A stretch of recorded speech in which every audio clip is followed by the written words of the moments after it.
পুলি পিঠা, পাটিসাপটা পিঠা, কত রকমের পিঠা তো খাওয়া হলো। একবার এই আতা ফলের মতো দেখতে আতা পিঠা বানিয়ে নাও। আমি আতা ফল খেতে পছন্দ না করলেও আতা পিঠাটা খেয়েছি, কারণ এই পিঠা দেখতে যেমন সুন্দর, খেতেও অসাধারণ।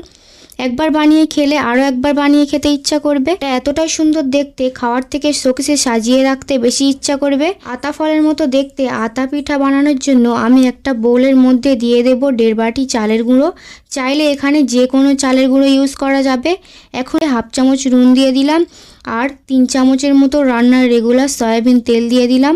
তারপর হাত দিয়ে নুন আর তেলটাকে ময়দার সঙ্গে মাখিয়ে নেব। মুঠো করলে যেন এইরকম হয়ে যায়, সেইভাবে মাখাতে হবে। তারপর হালকা গরম পানি দিয়ে হাত দিয়ে মেখে সফট একটা ডো রেডি করে নেব। তারপর ডোটাকে 10 মিনিটের জন্য ঢেকে রাখবো।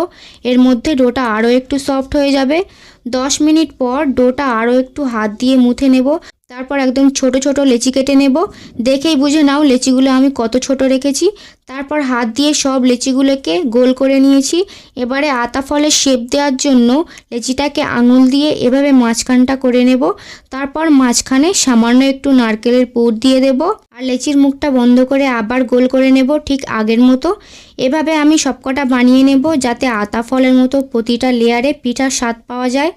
এরপর একটা একটা করে প্রায় 7-8টা নিয়ে নেব। বড় করতে চাইলে তোমরা 10-12টা নিতে পারো। আমি প্রায় 7-8টার মতো হাতে নিয়ে এভাবে মুঠো করে চেপে দেব, তাহলে সবগুলো ঠিক শেপে চলে আসবে। আমি এভাবে সবকটা বানিয়ে নেব। এখানে আমার মোট 5টা পিঠা তৈরি হয়েছে।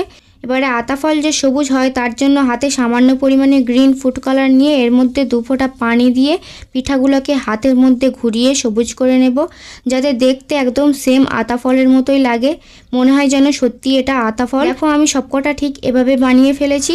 স্টিম করার জন্য হাঁড়ির মধ্যে পানি দিয়ে এর ওপরে ছাঁকনি বসিয়ে দেব।